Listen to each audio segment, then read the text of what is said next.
Well, welcome. We are here today with Dr. Gladden, and it's really a treat for me to have you on the show. Like we were just talking before we press record, to really hear your full life story. I've had the pleasure of getting to know you through Strategic Coach and as a patient of yours, and I've talked about the Gladden Longevity Clinic on the podcast, as I've talked about some of my habits and some of the things that I'm doing for my own health.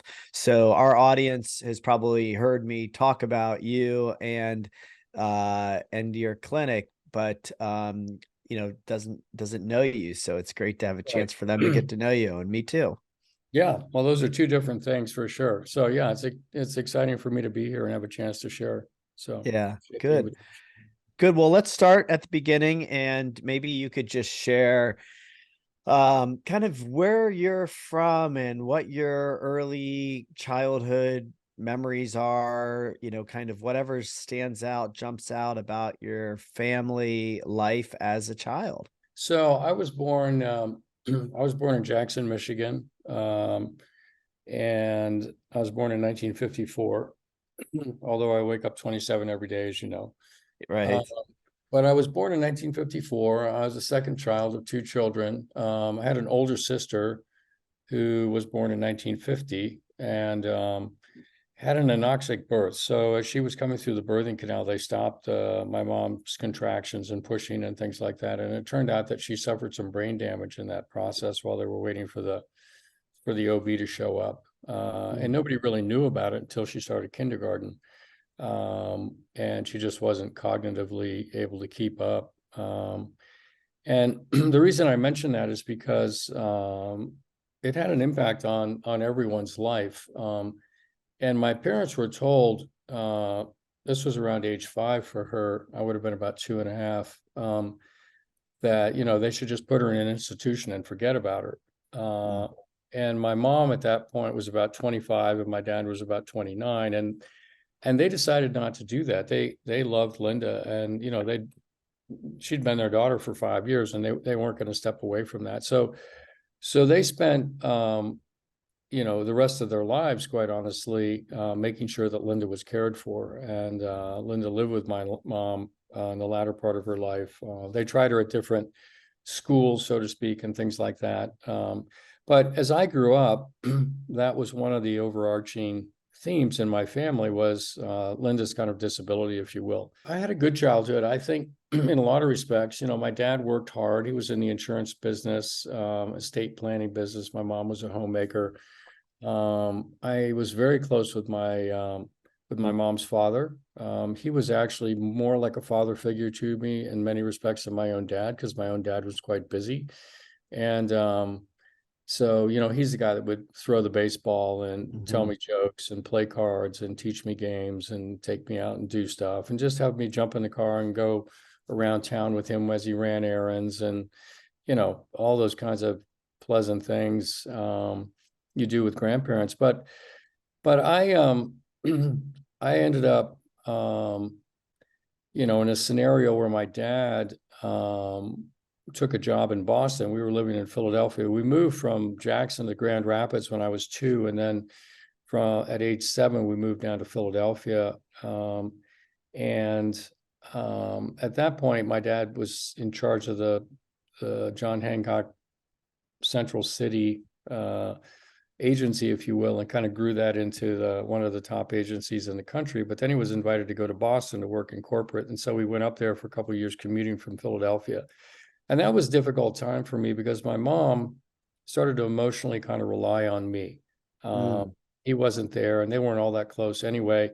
And then there was my sister, of course, and then there was me. And since I was a little bit more emotionally intuitive and connected, she was kind of leaning on me. And that. And how old were you? About 12. I would have been about 12. Yeah. Yeah. And so, do you remember that? I'm just curious, oh yeah. In hindsight, it's sometimes easier to piece these things together, but you remember the feeling that you, your mother was leaning on you at that point? Yeah, definitely. In fact, from that point forward, I was kind of in a role where I could understand my father, right? I could understand his perspective. I could understand my mother's perspective, but they couldn't seem to understand each other's perspective. Mm, And so as I was going through my teenage years, I spent a fair amount of time trying to explain my mom to my dad and my dad to my mom and try to mhm, help them kind of keep their relationship going. mm, Meanwhile, I was really intrigued by science and sports. I, grew up playing baseball every day in the summer and football in the fall and soccer, and then played soccer and basketball in high school and things like that. And anyways, I'm going along with all this. I got to the end of high school and it was like, I'm out. I'm out, man. I want to get out of here because, mhm, there's just all this mhm, sort of emotional pressure on me. Uh, mhm, from my mom and my dad, and the whole scenario was a little bit rough at that point. So I went away to mhm, college. I went to Wheaton College outside of Chicago, mhm, and it was about 900 miles away. And it was like, that's just about far enough. It could be further, but mhm. it's just about far enough. So, Let me just hop in there for a second. So yeah, backing up a little bit, you mentioned, you're into athletics, you're into science, tell me a little bit more about kind of what was it about those subjects that started to really yeah, be energizing for you, and at what ages? Just tell me a little bit more about that. yeah. So actually, there is another element to this, and there's kind of a spiritual side to my life, which has always been there also. So when I was 3 years old, again, living in Grand Rapids now in the winter, I remember, actually, this occurred in the summer. I remember walking down the street and I was debating the existence of God because I was going to Sunday school at that point. And I was thinking that someday when I grow up, I want to become wise. And that's been a trajectory of mine ever since, is this idea of really growing into wisdom and understanding and greater perspective. So that's a theme that's run the whole way through. Mhm. I And when it just, I'm sorry, I'm just curious, when Mhm. you say wise at 3 years old, and I'm guessing because you're coming out of Sunday school, you're talking about like understanding um God, I'm talking about spirit, universe, something, right? Not, you're not talking about uh becoming intelligent in a subject matter or knowledgeable, right? Or is no, it, is it? it wasn't, that's correct. It wasn't Yeah. so much about mastering a particular subject, like academic subject. It was more about learning to live life in a way where I was making wise decisions, Hmm. treating people wisely, making wise decisions, just Hmm. navigating life with a sense of wisdom, as opposed to, if I were to articulate it now, as opposed to being reactive, to being more going for a depth of understanding, if you will. And I think that kind of played into this whole thing of, me understanding my parents and all this kind of stuff, right? And trying to be wise in the way that I was helping them kind of navigate some of their stuff. So yeah, and what one of the things that happened for me that brings these two things together was I went to Christian schools growing up. My parents put me into Christian schools. They weren't like super strict, but they wanted me to go to these Christian schools. So I went to a Christian school in Pennsylvania, and in seventh grade, I had a teacher who had a PhD in geology, basically from Swarthmore College, which is a high level school, Hmm. and he was the science teacher. And he selected, we had small classes. I only had like 30 kids in my class, right? But he selected 3 or 4 people from my class and 3 or 4 people from the eighth grade class. And he started to, his name was Dr. Roberts, and he invited us to come to this every month. We would get together on a Monday after school and have a pizza, and we would discuss books. And it might have been every 3 weeks, but he would have us be reading about Copernicus and Galileo, and the history of how the church and science interface with each other, and how much issue was generated from that. And he was a person that really opened my eyes to kind of both academic thought, and then the idea of questioning how people were thinking and how religions were organized, and where is truth and how do we actually get to that. So it was really a pivotal moment in my life to be a part of that. I was part of that for a couple of years. And the other students that were in there were also thoughtful people, right? So we had really interesting conversations. Mm. Even though you're Sorry, in how old were you when this was happening? seventh grade, eighth grade. Uh-huh. Yeah. Okay. Yeah. Yeah. Which is a little unusual, but it was, we were all primed for it, so to speak. Sure. Sure. And it was really special. So that also set me on a trajectory of really academic pursuit and deeper understanding, if you will. So Interesting. Yeah, so we'll probably come back to that because this idea and why I was so curious about the word wise, I know you're on a journey. We all are. I mean, this is part of the reason for the podcast is to share these journeys. Some have more spiritual awakening or engagement than others, and I know yours um does have quite a thread, a through line of spirituality. And so mhm, it's interesting to kind of go back and reflect on those things that happen in your life that really do connect dots, not just in like, what got you interested in this or that, but in that spiritual way. You can really see mm, where the people showing up in your life that start yeah, to nudge you in a direction that is ultimately, maybe not just leading us to where we are, but, kind of maybe leading us back to where we come from. yeah, that's a good point, leading us back to where we come from. As we continue this conversation, you'll see it hasn't been a straight line. Yeah. Well, it isn't usually, but okay, so I was just kind of curious to hear a little bit more about that. And you mentioned going off to college and the kind of excitement about getting away. I'm just imagining, before we talk about that, this burden, really, or a heaviness or a Mhm, responsibility that was put on you at a very young age. And, I had that to some degree in my life too. My parents were mhm, divorced. My mother was often alone and raising my sister and I before she divorced my father and remarried. mhm, And I had two younger brothers. I kind of felt some uh, I guess urgency to mature or be responsible or mhm, supportive, maybe at a young age, maybe yeah, earlier than you're supposed to. I mhm, I actually look back on it, and today I can look back on it quite favorably. It was kind of mhm, cool that I got to you know mature a little fast. Well, yeah, not a straight line. It was hard at the time, but in yeah. hindsight, I'm like, oh, that served me pretty well. But it's heavy. It's a lot for a kid to take on. Yeah, it is. And what's interesting as a kid, sometimes you don't fully comprehend the heaviness of it until you're out from under it, right? Because we Hmm. tend to normalize our situations on some level, Sure. and you end up kind of living in reaction to it. But you're not always aware of it in the same way that you are later when you get a chance to reflect on it, right?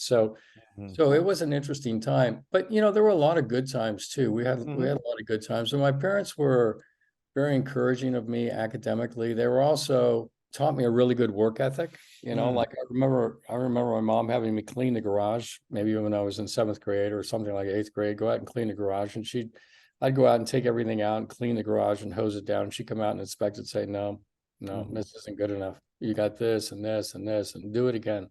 Hmm. I do it again. She'd come out, nope, still not good enough. Look at this, do it again. And so, you'd be so pissed off, but you started to learn, that you really need to perform at a level. And I remember I was cutting the grass for the family. We had 2 acres, and I would cut the front acre where we lived. And one night, my dad came home at like 8:30 at night after work, and he asked me, "Did you finish cutting the yard?" And I said, "Well, no. My friend Joe and I got together, and we decided to do this." And he said, "No, you're going to cut the grass." And I'm out there with a flashlight at 9 o'clock at night cutting the Hmm. grass, right? Hmm. So you get those kinds of lessons that it's like, when you say you're going to do something, you do it, and a sense of responsibility, you're going to do it well if you're going to do it at all, right? And so all those kinds of things came through too, which have served me well. I mean, they're Mhm. really good values too, right? That Mm. I picked up. So Yeah, I can imagine how that's all served you well, and knowing, what you've done with your career and your business. I mean, no question, a lot of hard work has to go into that. Tell me a little bit about what happens when you get to college, and kind of how life starts to unfold for you now that you're away. yeah, good question. So in my junior year, I met a girl actually in a Sunday school class, and this is the first love of my life, right? So this was the high school sweetheart. This was the whole 9 yards. Anyway, I went off to college, and within about, I don't know, 6 weeks, I was so enamored with all of the academic opportunity that I really forgot about, the relationship. And it's like I just kind of let it dwindle, right? Not in this, I'm still in contact with her today, quite honestly. We Mhm. still text every now and then. And so she's, we still have sort of a special place in each other's hearts. Um, but at that moment, I was so enamored with all the opportunity to learn. I'm such an avid learner Mhm. that everything else fell away. And my college career it wasn't about partying. I did play soccer my freshman year on the freshman team and things like that. I went to soccer camp and met my college roommate, who then became my roommate for 4 years. Mhm.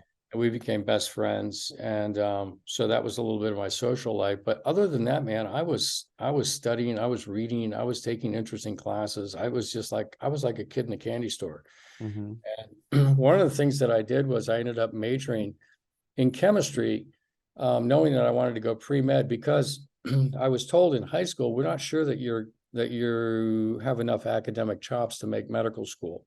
And Mhm. so I thought, well, I was a good student. I was number 3 in my class, but that's what I heard. And so I thought, well, I'll major in chemistry because if I'm going to get weeded out, let me get weeded out early. So I took chemistry and I stayed in chemistry. I was kind of relentless about that. But it was hard for me. The calculus was hard. I did well in physics, did well in organic chemistry, biochemistry, all that stuff made perfect sense to me. But some of the physical chemistry, some of the advanced calculus stuff, that just beat me up. Mhm. And so I ended up with a lower GPA than I would have liked, like a 3.3, which for medical school isn't that great of a GPA. So um, anyway, that was a lot of my college was, academic pursuits and a little bit of sports. So Mm-hmm. And so you obviously do go on to medical school. So tell me, yeah, that becomes something that you weren't discouraged by enough to not continue to pursue this path.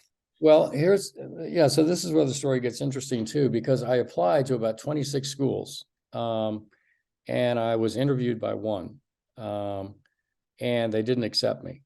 Mm, Uh, and so, here I am. I finished college. I'm pre-med. And what I did was my college roommate was a philosophy major, and his dad was a provost at a seminary. So I went off to Fuller Theological Seminary and did 2 quarters of work out there mm, just to see if maybe that was a direction that I was supposed to go. mm-hmm. And that That was that um that 3-year-old who wanted to be wise thought maybe right. this was a chance to do that, huh? That's right. That's Yeah. exactly right. And so I went out there for 2 quarters, and it was great because I lived with his family. And, the coursework for me was super easy. Philosophy, theology, all that stuff just came super easy for me. So I took all these senior level courses and got straight A's in all of them. And I worked as a janitor in a school, and I'd wake up and grab the newspaper and look at the wave report. If the surf was up, I'd go body surfing and down at the wedge. And if it wasn't, I'd go to school.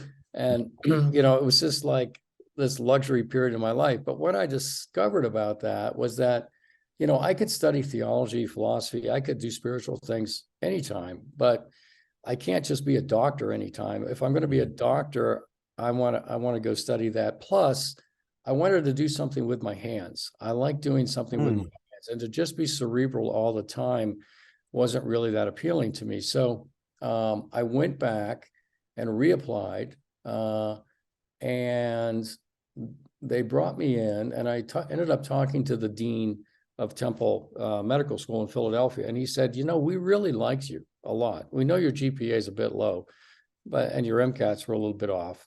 And I'm the first person in my family to ever go to 4 years of college, right? So there's no real tutelage on any of this coming out of my family, right? I'm just feeling my way. I didn't study for the MCATs. I just walked in and took them, you know, all kinds of stuff like that. So anyway, he said, you know, we really liked you a lot. M. Prince Brigham was his name. And he said, but tell me about this seminary thing. What's that all about? And I said, well, you know, I wondered if this was a path for me. But when I went out and did it, I realized it really wasn't. And I really do want to pursue medicine. And I think this is one thing that's really important for people to understand, is that whenever you're making a decision, I think it's really important to know not only what you're choosing, but what you're not choosing. And I think that's how we make best decisions, is when you actually understand what it is you're not choosing, not just that you're attracted to something, so you choose it, but you kind of look at it in a broader spectrum. So And in this case, you were not choosing continuing down the seminary that's right. path. Yeah, That's right. gotcha. Yeah. I Okay. decided not to do that, and which Yeah. made the decision to do medicine that much more solid, because I'd Yeah. already tested that out, right? Yep. I It was gotcha. right, wasn't a lingering question. And so with that, he said, okay, well, why don't you take some more undergrad classes here at Temple, some biology courses or something? Why don't you do a year of research?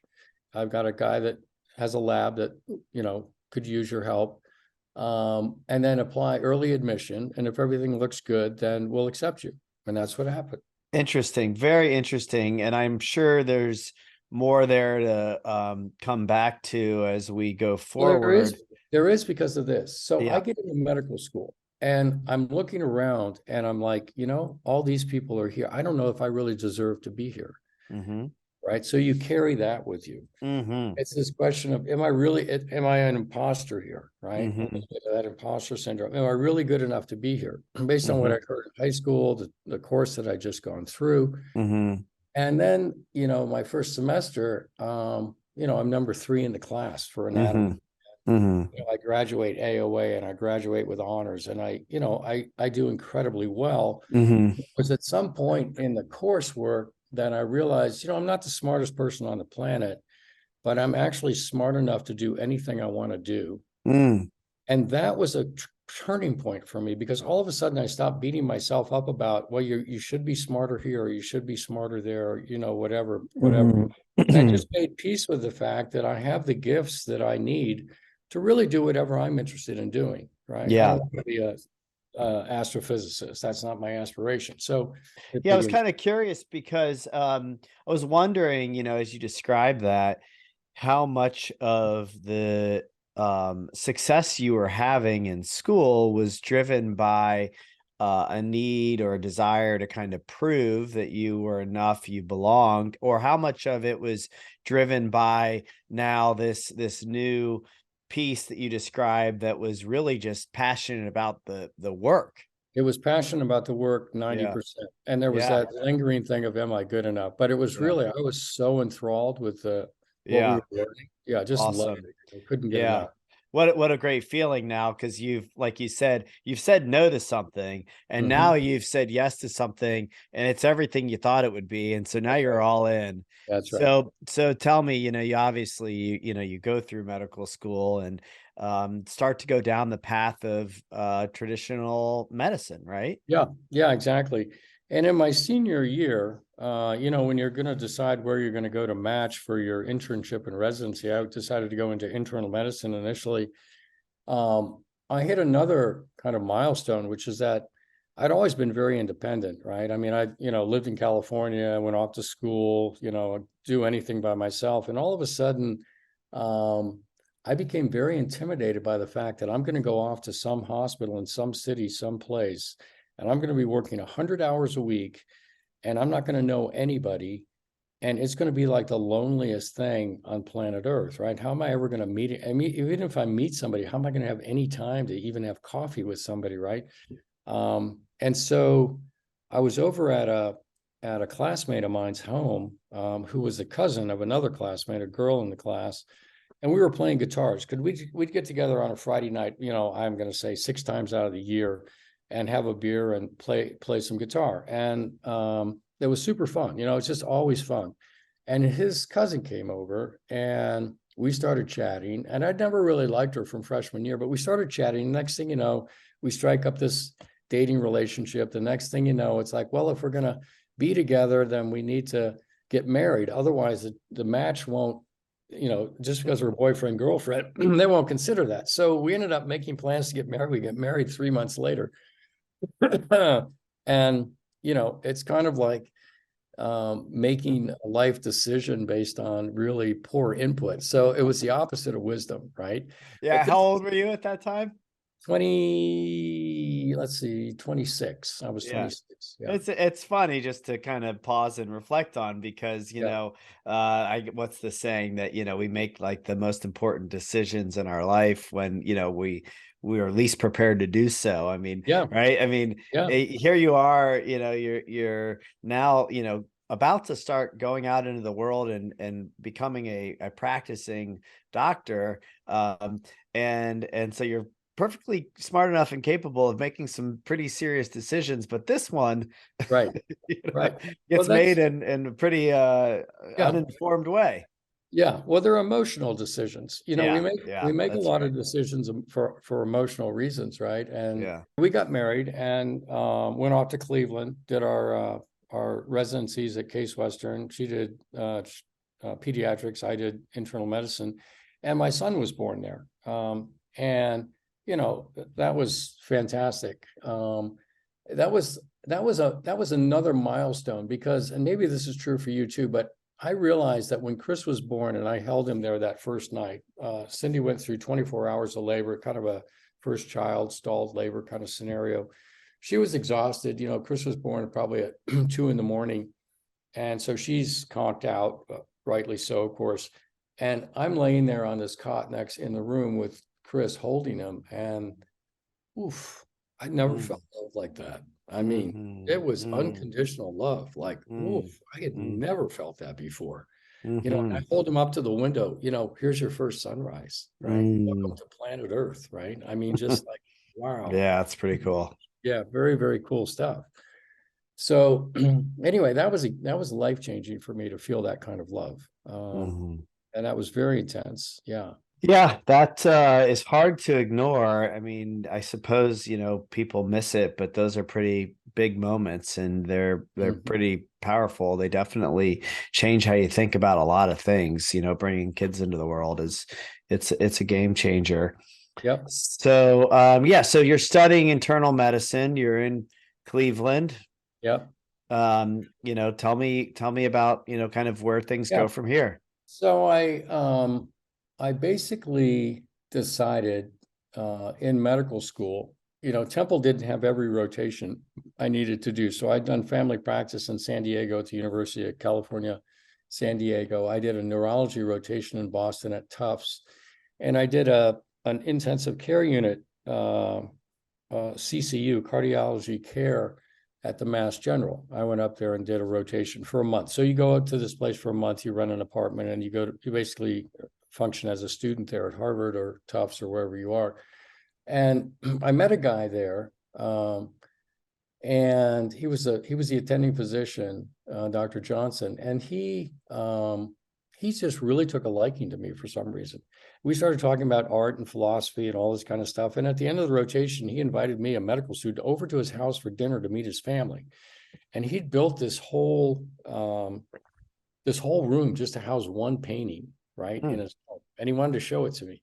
And so he was a very, very cool guy. So when I went to Case Western and I had the chance to do an elective my third year, he had moved to Walla Walla, Washington to do cardiology. So I went out to Walla Walla, Washington and took Cindy and my young son. She was on a 6-week or 2-month sabbatical because of the birth of the child.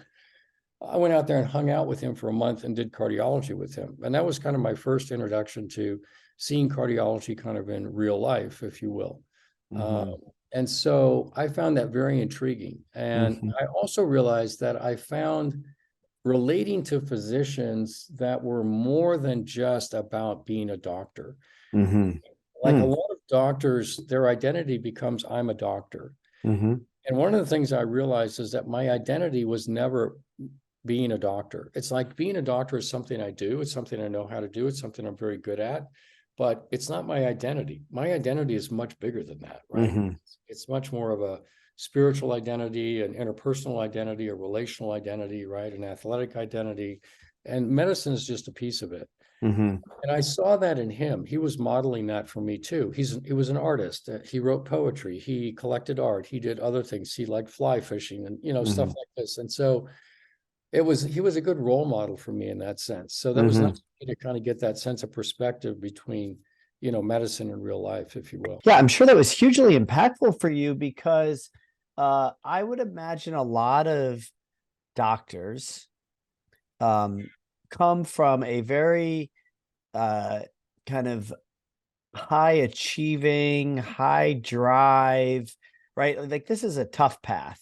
And in order to end up a doctor, you've got to be pretty damn focused, hardworking, competitive, doing everything it takes for a long time. That's And right. when you get there, I could see how it'd be easy to just identify as I'm a doctor, right? Hmm. Yeah. I know a lot of great doctors. My brother-in-law happens to be one of them. Yeah. I have friends that, are heads of hospital systems, and most of the doctors that I know are really compassionate, Hmm. really empathetic, kind, caring people that have That's right. either arrived at the work, fall in love with the work, because they care That's about humans. Now, I mean, like in all things, there's some that are just identifying as doctors right. Hmm. and want to make sure that, Oh, that's yeah. the identity. That's So, it's nice to hear that you had somebody that influenced you into something that was a little bit more full than right. just this identity that, came out of medical school. Yeah, I think to your point, yeah, I think the people you're talking about, they have more of a humanitarian view of life, right? It's more compassion driven. And there are a lot of wonderful people that go into medicine because they are very compassionate about their fellow man, right? Mhm. And they love the academics. And I felt the same way. It's nice to see that modeled because you see people that are very hard edged also in medicine, right? Just Right. like other professions, right? And their status, their, everything about it kind of gets tied up in that. So, Yeah. Well, and knowing, and I don't mean to jump too far ahead, but knowing the work that you do today, and I do want to get into that, but there's no doubt you chose to go down a path that was more full than the traditional medicine path. mhm. And maybe you could just, elaborate on what you ended up doing and why I'm not what you're doing today, but what you ended up doing next and why you chose not to do that in the long run. Yeah, so good question. So I did my internal medicine at Case Western in Cleveland, and then from there I went to the University of Colorado and did my cardiology, and that was interesting too because um, the reason I chose internal medicine, I think this is interesting for the listeners also to understand. When I chose internal medicine, the reason I chose it was because it kept many options open on the back end. And one of the things that I've done as I've gone through life is to try to make decisions that create more opportunities on the back end. I don't want to get closed into a cul-de-sac. And so internal medicine was that. Many things you can do out of internal medicine. When I got to the end of internal medicine, I realized I didn't want to be an internist. I realized I didn't want to be a GI doctor. I didn't want to be a pulmonologist. I didn't want to be a nephrologist. I didn't want to be a neurologist, right? I didn't want to be a rheumatologist. There were so many things I didn't want to do. And when I got to cardiology, it was like, yeah, well, I could do cardiology, but it was kind of by exclusion. I didn't choose it because I was like, at that moment, because I was so passionate about it, it was like almost the least evil, if you will. So I'll go do cardiology. And the interesting thing is that when I got to cardiology, I fell in love with it. I really fell in love with it. I'd always had a thing for motorsports. We didn't talk about this, but fast cars. I knew every car on the road at age 4. Fast bicycles. dirt bikes, motorcycles. I mean, I've done so much stuff that, I mean, all over the world, blah, blah, blah. But the point is that when I got to cardiology, okay, this is an engine, this is a pump, this is valves, this is Mm, circulation, this is pipes, mm, this is, mm. and so there was a sense of kind of inherent resonance with this, right? And so Yeah, there's a familiarity. You that's, you saw that's right. that connection. Like I got that. That's an Yeah. interesting way to be approaching it. Yeah, and Yeah, from firsthand experience that a lot of my passion is about optimizing. How do we yeah, optimize a person, right? How do you optimize an F1 car? How do you optimize anything, right? And so sure. a lot of my life, I'll optimize a dirt bike, I'll optimize a mountain bike, I'll optimize my snowboard, just for performance, right? It's Uh-huh. part of my DNA. Yeah. Yeah, yeah. Interesting. Okay, so um you go into the world of cardiology, Mhm. and I know that becomes your career Yeah. for many Yep. years. And I guess what I want to maybe jump ahead to, and feel free to, fill in anything that's important, but you determine that the way that we are um, uh, treating people, the way that that cardiovascular medicine is being done, at least in the United States, was not what you felt was optimal, That's correct? right. No, that's Yeah. exactly right. Yeah. So I went to Colorado and I'm in Denver. And I'll scoop up what you just asked me in the context of this response. Um, but I ended up going through a divorce, right? I made a decision to get married for, not the clearest and best of reasons. I ended up going through a divorce, which nearly killed me, quite honestly. I became so depressed because I was so in love with my son. And now it's like I'm going to become a visitor in my son's life. I mean, it was like I literally was suicidal.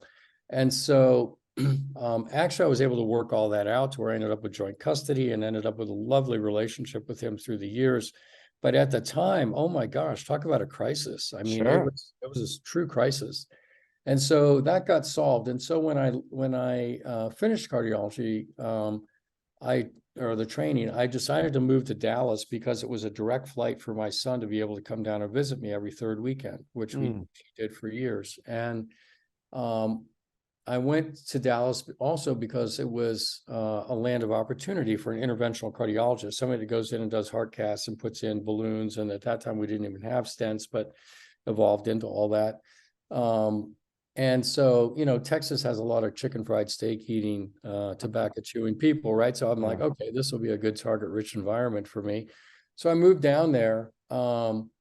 And the first night I got there, I was in tears. It's like, what have I done? Chris is back there. I'm here. I don't know a soul. You go through these existential moments. And I take this first job, and 6 months into the job, I'm fired. Mm, I'm fired from this job. And the reason is that I was doing so well. I was so well liked by the hospital staff, and I was doing so well with the referring doctors and everything that the older partner's brother-in-law, who'd started a year before me, became so jealous of me mm, that he basically had me fired. So mm, other people were actually recruiting me. So I just said, okay, I guess I'm available. And I joined another group. mhm. Um, and so that worked out, but it was still another existential moment. So my point to the audience is that, I worked a decade of work to get to my first job. And six Mhm. months in, I'm fired from it. Right. Mm. Unbelievable. Yeah. Right. Another Yeah. existential moment. Right. And these Yeah. are these are the kinds of things that either you get stronger from or they break you. And so, to be able to pick yourself up, I started to learn that really courage is probably one of the most important qualities in life, the Mm. ability to be courageous and So step true. out, right? Yeah. Oh yeah. Yeah. And so I went to work for these guys and worked with them for 7 years. And learned a lot about private practice. And again, I'm coming out of zero medical background, right? And so all of this is like, oh my gosh. And what's interesting is that after 7 years, they were kind of screwing around with some of the money and some stuff like that. And I thought, I can probably do this better on my own. And so I went off and started my own cardiology group. And it was How just old me, were you at the time? close to 40, Hmm. close to 40. Okay. Yeah. Hmm. And so I leave this group. I leave my salary. I don't get paid for 6 months because I'm starting my own group, starting my own thing. insurance payments don't come in for a while. So I'm living on money that I have. I have a young family. I'm married again. No income.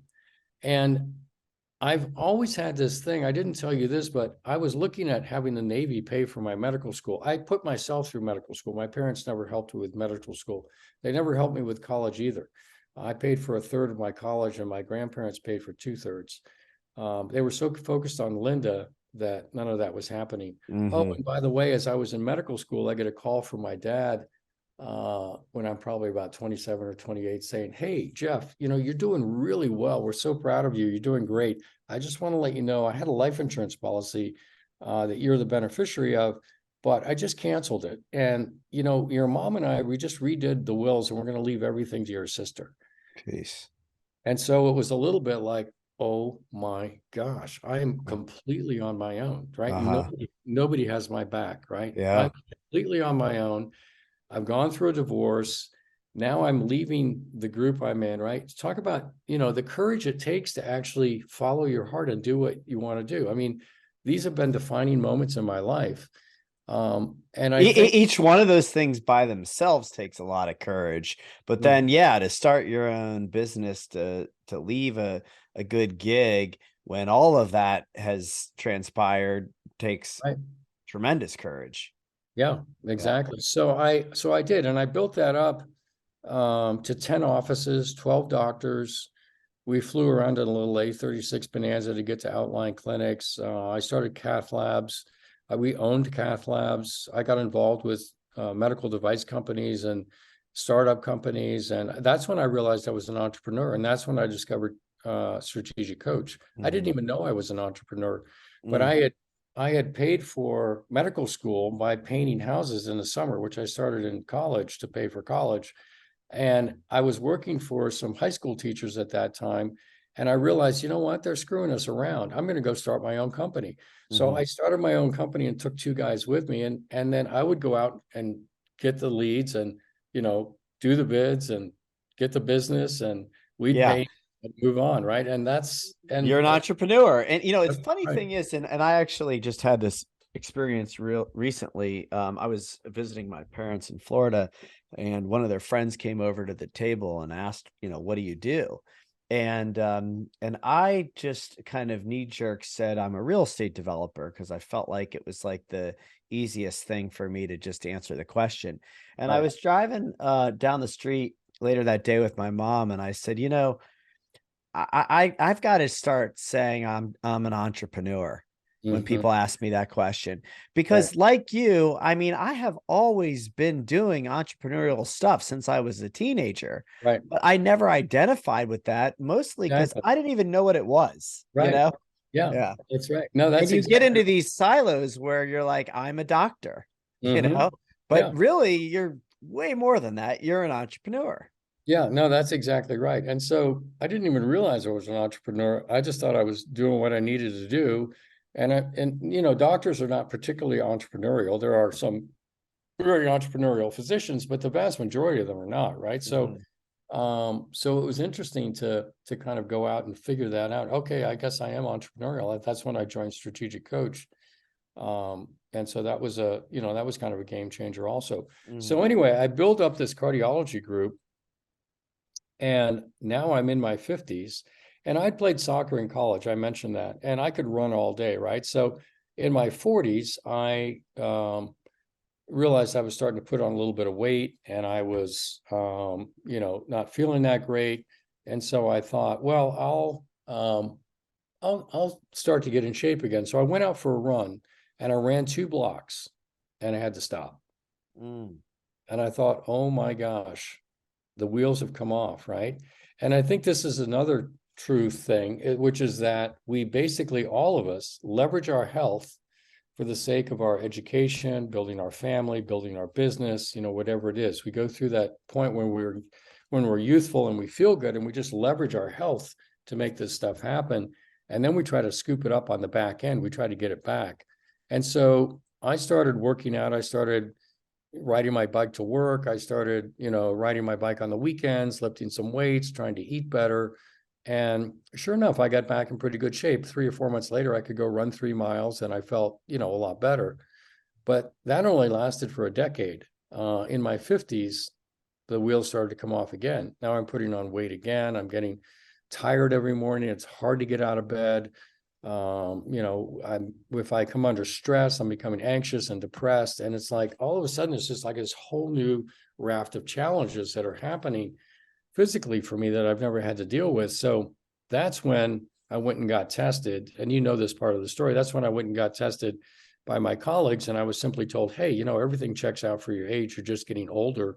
Why don't you take an antidepressant? And that was another light bulb moment for me. Talk about existential moments. It's like, are you kidding me? My whole life is going to be in decline from here. I've reached my peak. It's all going to go downhill. And my dad ended up dying with dementia. It's like, is this my fate? And I'm like, no, I refuse to accept that. So I went out and studied integrative medicine, functional medicine, age management medicine. And 2.5 years later, I'd cracked the code for myself as to what was going on. And I solved the problems. I was hormonally depleted. I had subclinical hypothyroidism. The genetics of how I make neurotransmitters didn't work properly. And I had to have certain supplements to make them work properly. And once I got all that figured out, I felt great. I'm like, oh my gosh, I've been practicing sick care, not healthcare. We don't have a healthcare system. We have a sick care system. Mm-hmm. And Mm-hmm. that's when I asked the question that you're familiar with too. I wonder how good I can be.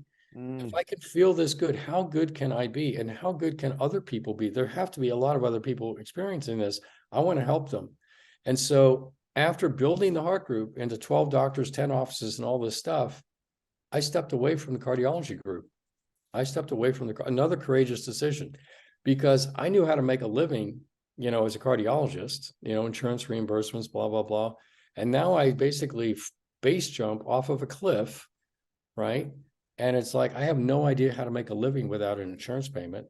And I went for 4.5 years without a paycheck to figure out how to actually make a practice like this work, Mm-hmm. right? And so, but at the same time, I was so committed to it because I know this is the future, being able to crack the code on aging. This is the future, to be able to give people back their health so they don't have to deal with decline and all the things that everybody has to deal with. And Mm-hmm. so, that's become kind of a massive passion of mine.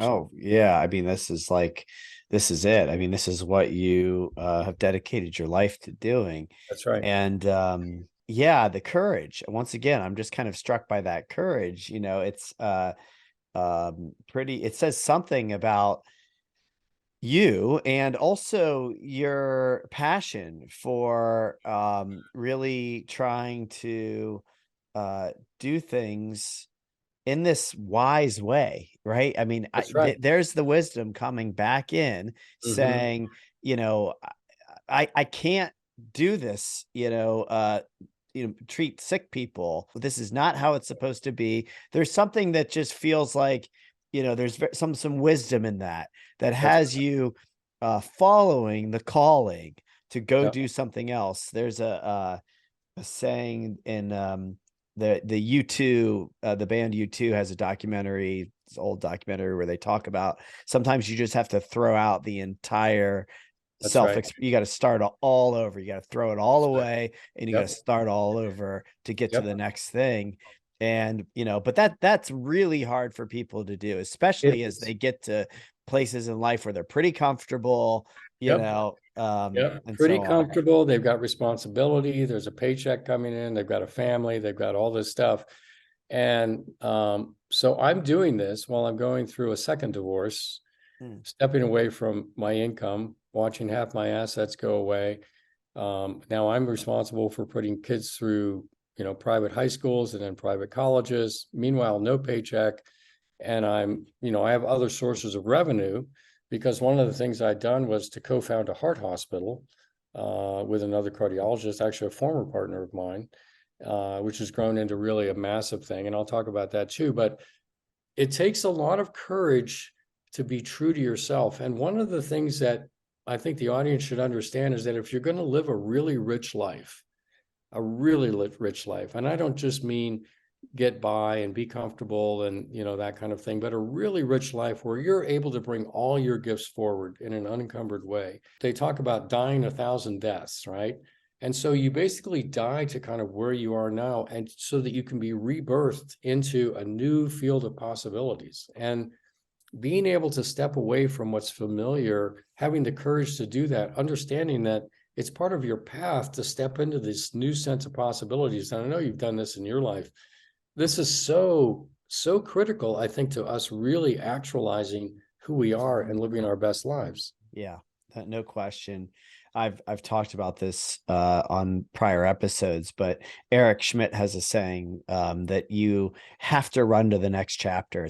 Life is a series of chapters. You That's have right. to run to the next chapter when you know That's you right. get to one, not to do the next thing, but because it's about self-actualization. This is how That's we right. actualize as human beings, and it's been spoken in all the biblical contexts and various religions and philosophers. Yeah, Everybody basically says the same thing, that you that's right. can't be complacent. You have to continue Mhm. to put yourself in those positions to evolve. No, that's it. Every wisdom tradition, to your point, has talked about this in some way, shape, or form, right? And Yeah. some of it's in spiritual terms, and some of it's actually in these practical terms, and Sure. the two intertwine.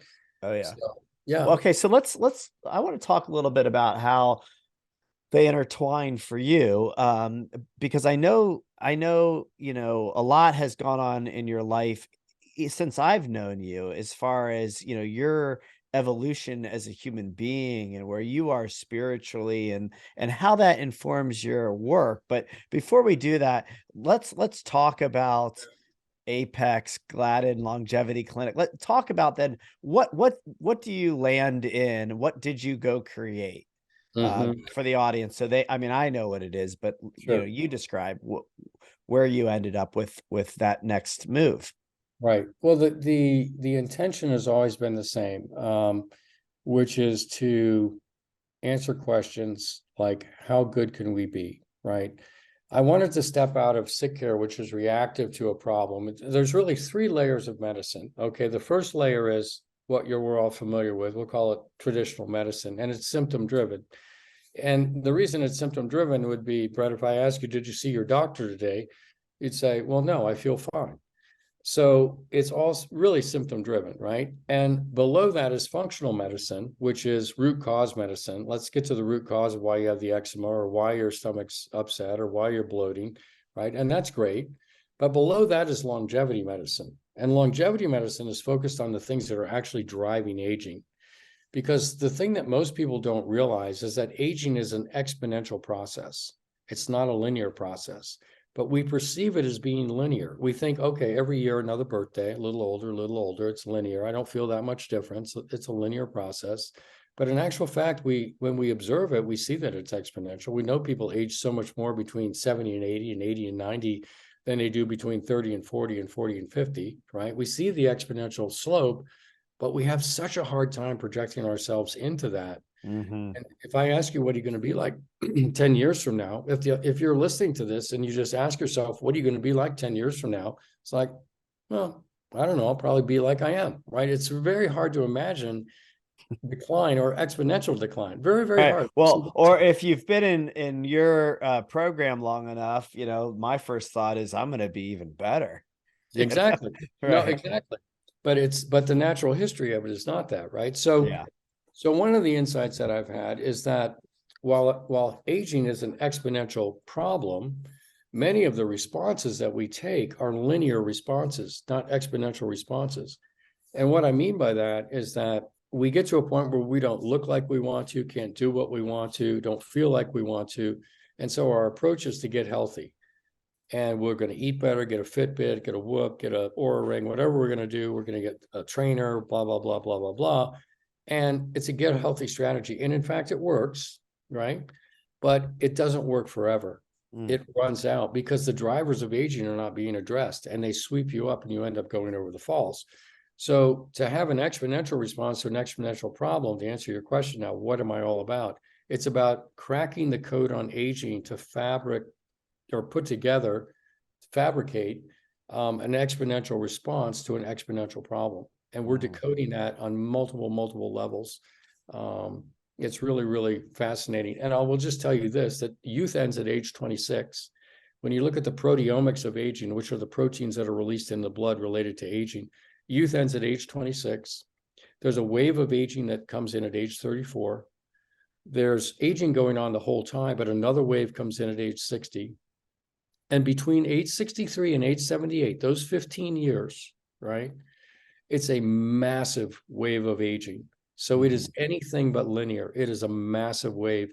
And if you don't have an exponential response to deal with this, you're just going to be swept over the falls. You're going to do, you're going to do better than your neighbor, but you're not really going to crack the code. You're not going to be playing tennis at the level you want to play at 85, right?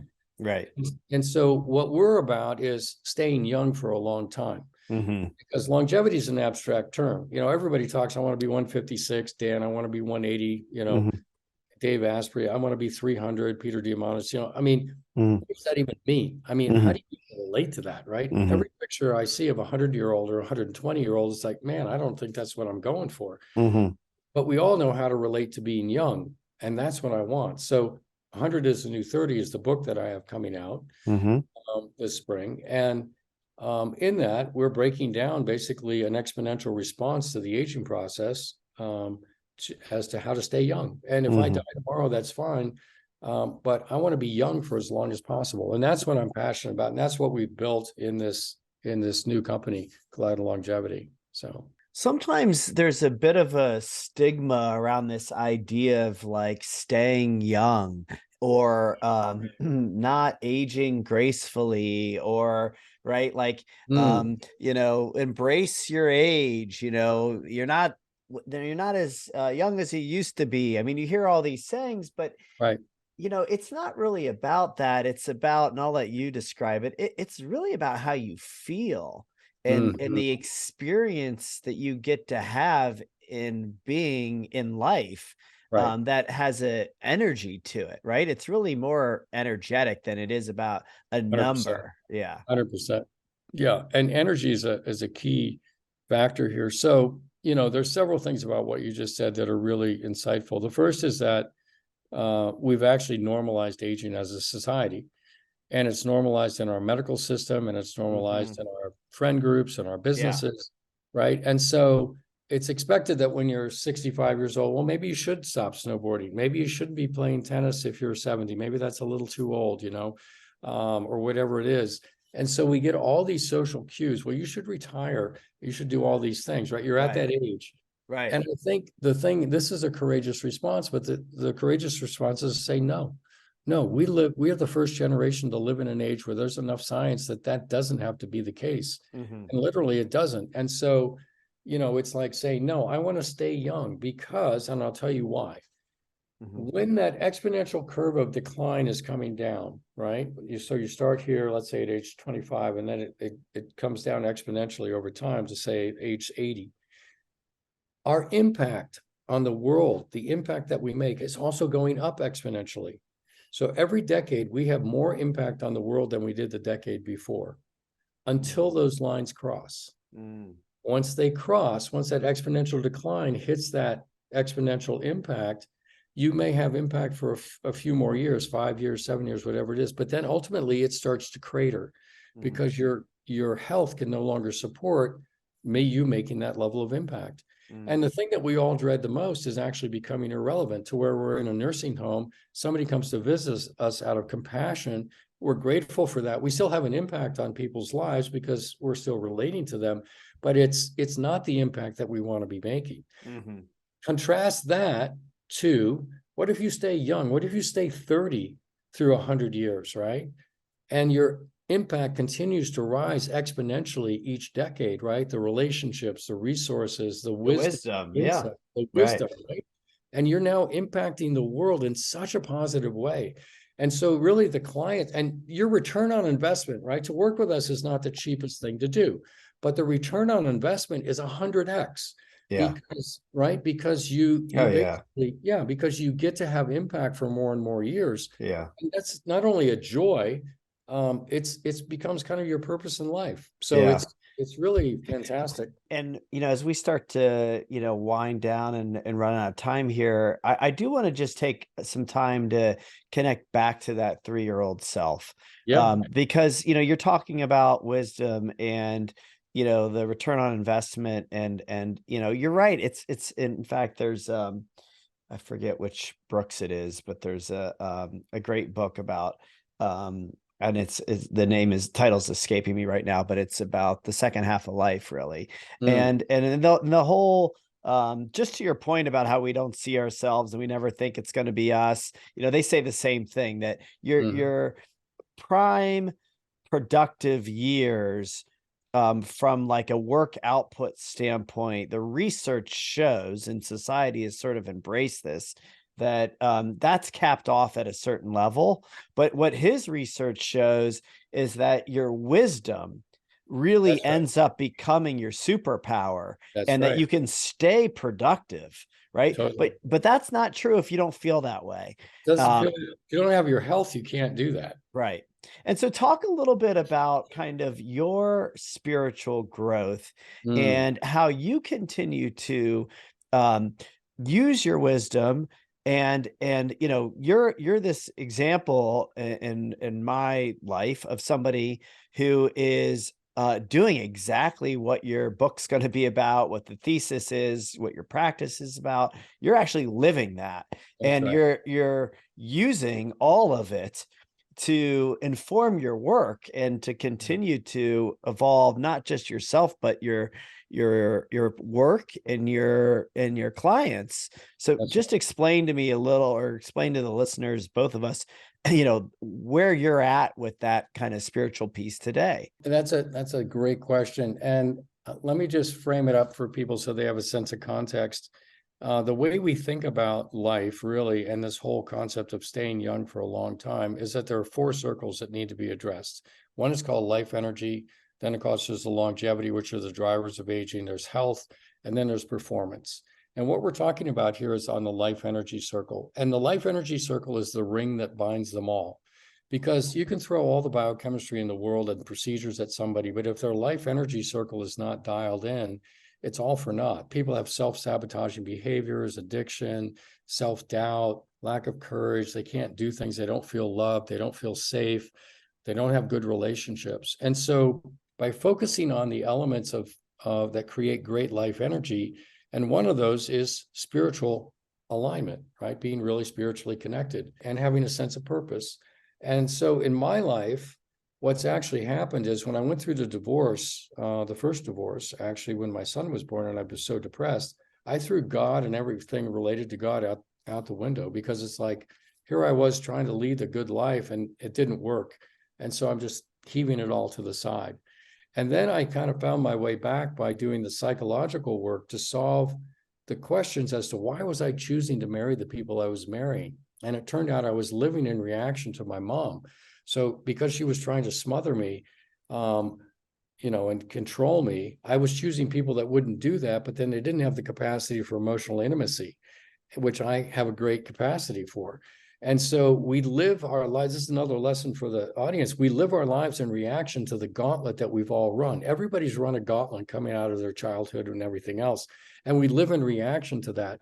So our decisions are skewed by those reactions. And I think it's our purpose in life to reclaim our birthright, to live life as our unencumbered selves, where we solve those riddles of what we're living in reaction to. So, for example, in my case, when I felt that unconditional love for my son, I subsequently, years later, took my mother out of her psychic place in my mind and psyche and removed her. Now she's over here. And I put that unconditional love in there for my little 3-year-old self. And then I did the same thing with my father, who was always distracted, busy, etc. I put that unconditional love for little 3-year-old Jeff in there. So now I have parental love. I now have me loving me. And it's like, oh, this is good. I feel love. Mm. And then safety, because of that call I had from my dad, I realized that I was living my adult life with a need to make a living. It's like, you got to make a living. Even though Mhm. I'm taking these, what might seem like risky things, to leave the known behind and step in to what I believe to be the courageous future, I still have this living in reaction to needing to make a living. And recently, through meditation and over the last several years, really meditation and getting a sense of alignment with a greater sense of purpose, the fact that this is really a virtual reality world.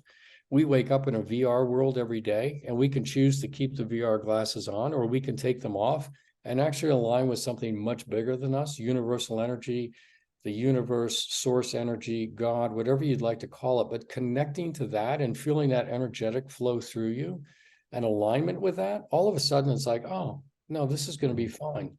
I'm going to be safe. And realizing that there's nothing external to us that can ever make us feel safe. No amount of money, no family, no position, none of that will ever make you feel safe. It's an inside job, just like you have to love yourself with unconditional love. Yeah. You have to make yourself feel safe. So when you get those things dialed in, and then you start to put together these spiritual pieces, the next thing you know, you're really starting to expand to, really, I'm a visitor on this planet. I'm here for a purpose, and I'm here to live out, and create what I'm here to create, which I love, but I'm really connected to source energy every day. Yeah. That becomes my joy and my peace. Well, and we've talked a little bit about this. I remember a conversation we had at Coach about safety, and there's no greater safety than the safety of being held in that universal godly, energy, that source energy.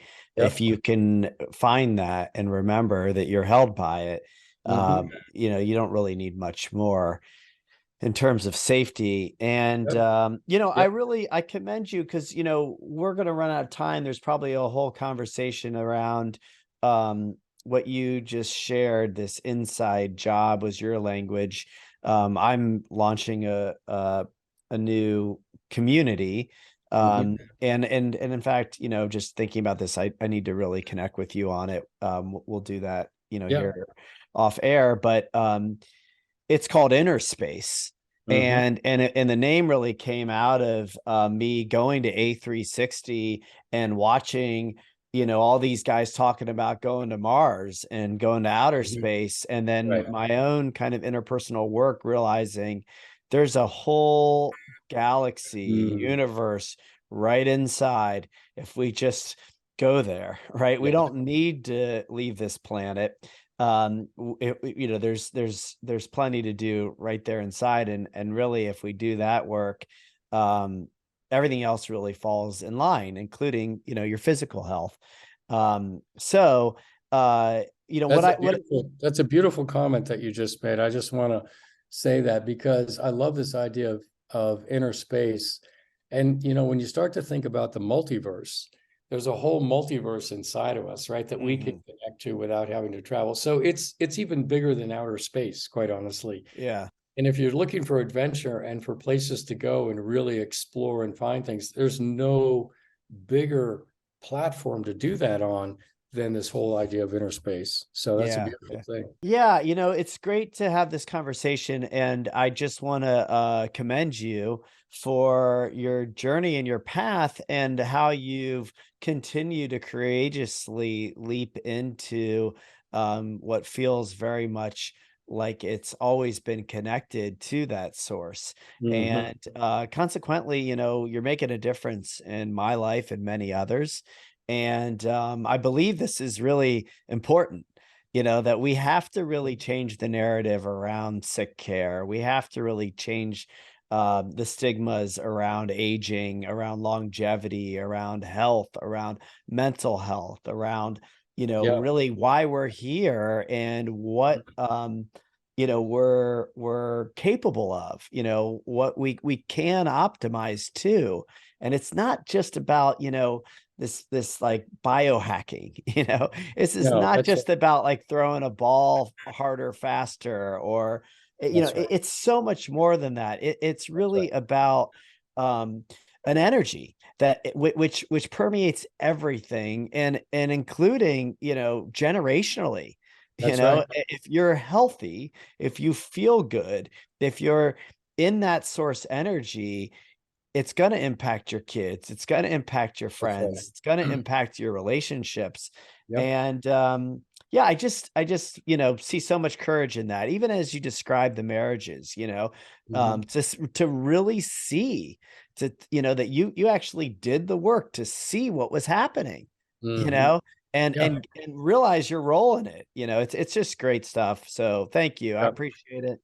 And Yeah, yeah, I'll no, turn it over to you, you know, just kind of final thoughts as we wrap up.